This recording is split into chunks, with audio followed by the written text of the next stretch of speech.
So what is up guys, no? And we are back, no? Siyempre, panibagong vape review. At ang re-reviewin natin ngayon ay ang Switch by Liquido PH. So, check natin to guys. Bagong disposable pad to. Bago natin simulan tong video, alam nyo na, excited na tayo i-try to. Kaya ayun, cue the intro! Wah!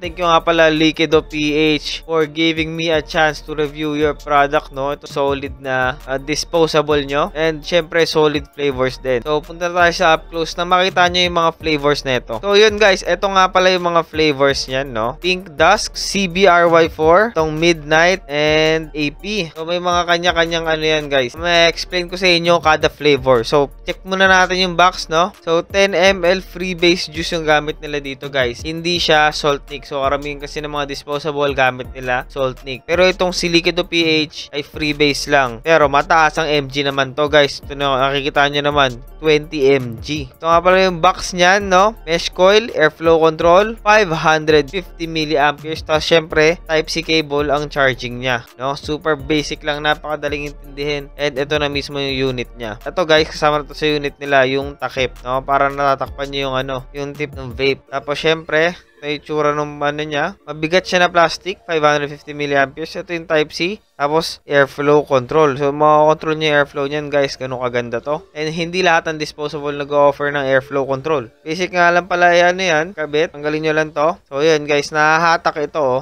Ito na mismo yung flavor nyo. Isa lang pala yung kulay niya, guys, kada flavor. Nakalagay lang dito kung anong flavor siya, Pink Dust. Iba kasing disposable, kapag nagbibigay sila ng gantong cartridges, nag-iiba din yung kulay ng mismong cartridge. Depende sa flavor. I-sample ko na sa inyo, yung nasa box. So, ito, CBRY4. Nabuksan ko na to, guys. And na-try ko na din to. So, you can see, ganun pa rin yung itsura niya. Kumukuha ko. Ayan, o. Tapos, check natin tong Midnight. Yung CBRY4, guys, lasa nun, creme brulee, tapos RY4. Yun may, ano siya, pagka-hint ng tobacco. Ito namang, ano, Midnight. Flavor nito, guys, basically, grape currant. So, nakita nyo yan. Same packaging din. So, pagbukas nyo, ito makuha nyo. May takip din yan sa likod, guys. Tapos, ito sa taas, yung sa tip. And next natin is yung AP. Flavor niya ng AP is avocado pistachio. Tako lang sa inyo. Yan, buksan na natin. Para tayo nagbubukas lang ng candy. Ano yung tsura yan? So guys, yan no. Mapapansin nyo pare-parehas lang yung kulay niya. And magkakaiba lang talaga. Doon mo lang, malalaman mo lang talaga yung flavor niya. Kasi nakaprint na dyan sa loob.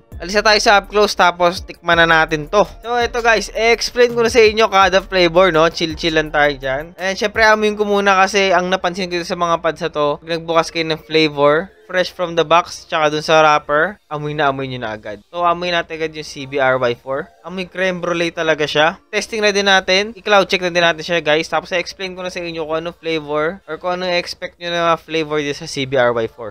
Go!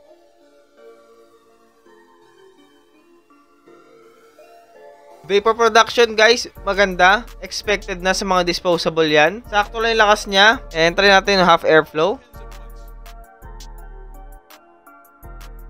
Okay din yung airflow niya, guys. Talaga nare-restrict. So, yun. Explain na natin yung flavor. Yung CBRY4, guys, lasang creme brulee. And may hint siya ng tobacco. Pero yung pagka-creme brulee niya, guys, hindi tulad ng mga ibang creme brulee na napakatamis. Ito, guys, more on flavoring talaga to, hindi sweet. Kaya solid yung lasa ng creme brulee. 20 mg, guys, may kate talaga siya sa lalamunan. Alam nyo naman kapag freebase, yung kate talaga sa lalamunan yung tama. Kasi pag salt nick, nakalimutan ko nung saan tama na salt nick kasi matagal ko na hindi natatry ang salt. Familiar talaga kapag freebase kasi nga, laging freebase gamit ko. So, yun, mga talaga lalamunan dito kasi 20 mg to. Ayun, doon na tayo sa Pink Dusk. Ang Pink Dusk naman, ito na-try ko na to. Yung dine-daily ko. Flavor nga pala nito is strawberry mojito. Pink Dusk. Ako mababasa nyo. Ayan. Yan ay Pink Dusk. Solid din to, guys.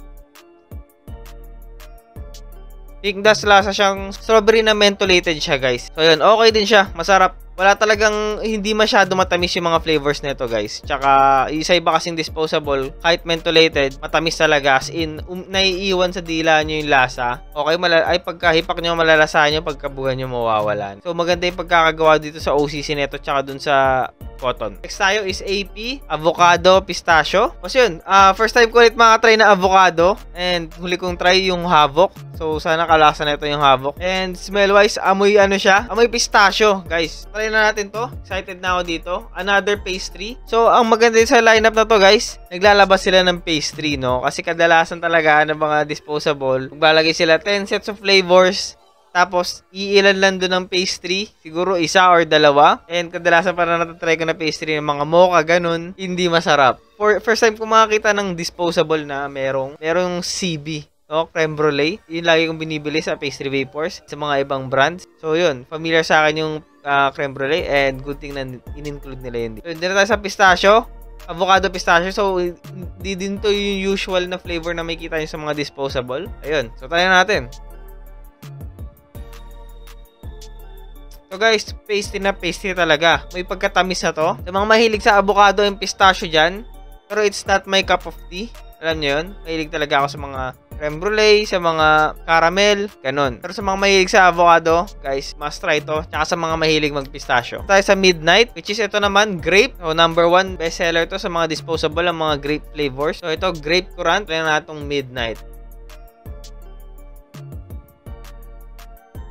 Masarap yung flavor niya, guys. Mentholated and parang familiar flavor niya. Natikman ko na to sa ibang juice line. Hindi na ako magbabagit kung ano yon. Pero ang tawag sa kanya is black currant. Halos same lang siya, guys. And masarap. Quality. And reminisce talaga ng mga dating flavors na nalalasahan ko sa mga mentholated. Dahil ngayon palagi na kasi ako nagpe-pastry.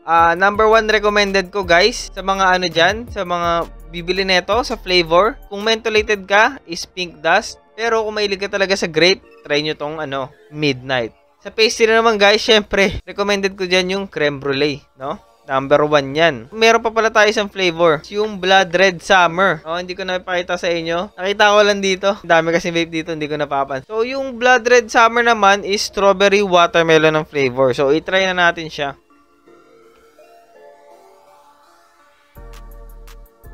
More on fruity itong flavor na to, guys. Wala masyadong menthol. Para sa akin, mas trip ko talaga yung kasi mentholated na siya tapos strawberry pa. Pero sa mga taong gusto lang ng fruity, try nyo tong strawberry watermelon. So, yun. Doon na magtatapos ang ating video. Babalik ko lang sa CBRY4 dahil ito talaga yung trip ko. Good thing talaga at naglabas sila ng pastry sa mga disposable na to, no? Thank you nga pala Liquido PH sa pagpapadala ng solid yung mod. Mabibili nyo nga pala itong unit na to separately. Ayan. Tapos pwede nyo din bilhin yung mga flavors separately. I don't know kung maglalabas sila ng unit na may kasama ng flavor na gusto nyo. Kuwari, magkasama na sa isang box. Check nyo lang yung page nila. Link in the description, guys. Liquido PH. And ito, isa to sa pinakabagong disposables ngayon, guys. And I highly recommend na i-try nyo to. Lalo na yung mga pastry lineup nila. And alam ko may isa pa silang pastry May mga iba pa silang pastry na ilalabas dyan, guys. Abang-abang na lang kayo. No? Excited na din ako sa iba pang pastry na ilalabas nila. Isa to sa mga disposables, guys, na naglalabas sa mga pastry flavors, no? Na quality talaga. Kaya kung ako sa inyo, itry nyo tong brand na to. Lick Switch Mod by Liquido PH. So, yun. Salamat sa panonood. Thanks for watching. Parehas lang yun. Peace out!